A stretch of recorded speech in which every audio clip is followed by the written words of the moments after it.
Paper व Bharat M S न्यूजतर्फे पुन्हा एकदा तुमच्या समोर आलं. कारण असं की महानगरपालिकेमध्ये किती मोठा घोटाळा चालू आहे त्या विषयात मी आलो आहे. बघा, आता काही दिवसा अगोदर जे विजूभाऊ अग्रवाल आणि त्याच्यानंतर गजानन भाऊ कांबळे यांच्यामध्ये थोडीशी बाचाबाची झाली होती महानगरपालिकेमध्ये. आणि त्याचे कारण काय होते? त्याचे कारण त्यांचं म्हणणं असं, दलित वस्ती आहे त्यामधला जो निधी आहे, गजानन भाऊ कांबळे हे त्यांना ते विचारण्यासाठी गेले होते किंवा दलित वस्तीचा जो निधी आहे तो फक्त दलित वस्तीमध्ये तुम्ही खर्च करा. काय विचारत होते?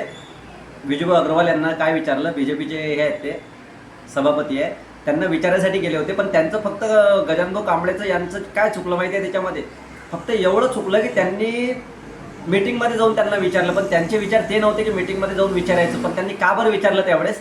की सर्वच्या सर्व वार्ड मेंबर त्या तिथे बसलेले होते. त्याच्यामुळे विजूभाऊ अग्रवालला त्यांनी जाऊन असं विचारलं की दलित वस्तीचा जो निधी आहे तो फक्त दलित वस्तीमध्येच तुम्ही खर्च करा, हे बोलायसाठी ते गेले होते. त्यांनी काय केलं? तिथे गेल्यानंतर विजूभाऊ अग्रवाल यांनी त्यांना हाकलून लावलं असं नाही बोलतायत. त्यांनी कसं उत्तर थोडे तेढे दिले. का बरं दिले उत्तर तेढे? याच्यात पण एक प्रश्न पडलेला आहे. कारण माहिती आहे का, एवढं पण भानात हे नाही करायचं की एवढ्या भ्रमात नाही राहायचं की आपणच मोठे म्हणून. कारण तुमच्यापेक्षा पण वर कोणतरी मोठे आहे. विजूभाऊ अग्रवाल यांनी एकच म्हणतो मी त्यांना की तुमच्यापेक्षा पण वर अधिकारी बसलेले आहेत.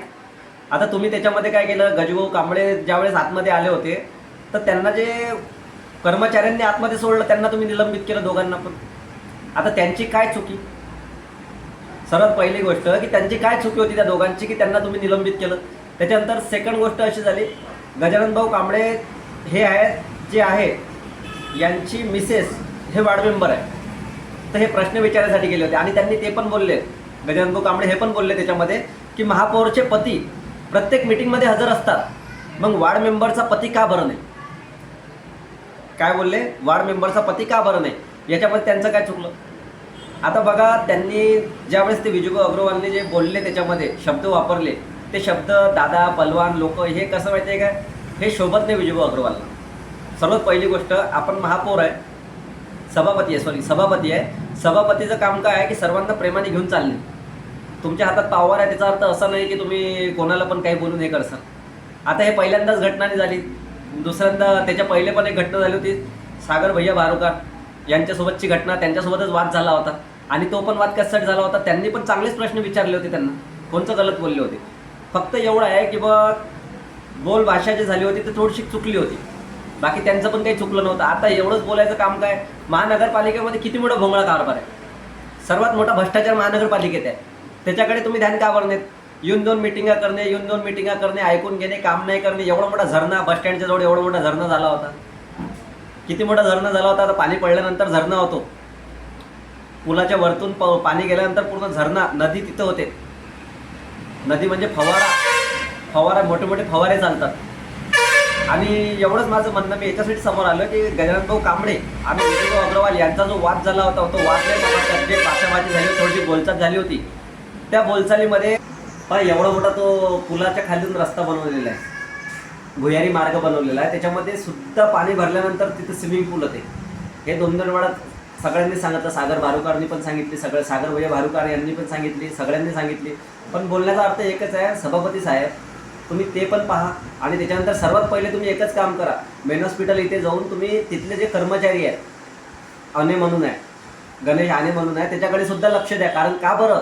की तिथं त्याचे जे कर्मचारी आहे, सुरक्षा रक्षक, ते झोपलेले राहतात. आता बघा, हे प्रकरण तर तुमचं झालंच, त्यानंतर महानगरपालिका तुमच्या हातातच आहे.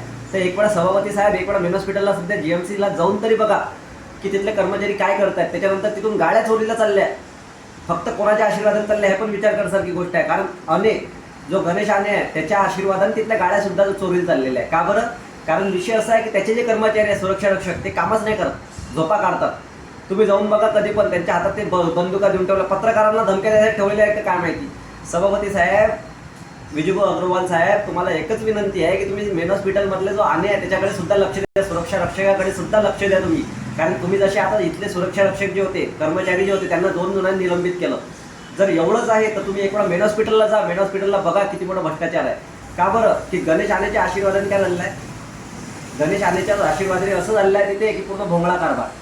तिथले सुरक्षा रक्षक रात्रीच्या वेळेस झोपतात, त्याच्यानंतर तिथं सिटी कोतवालीला जाऊन बघा तुम्ही, सिटी कोतवाली पोलीस स्टेशनला तिथल्या किती कंप्लेंट आहेत, कारण कर्मचारी तिथले कामच करत नाहीत.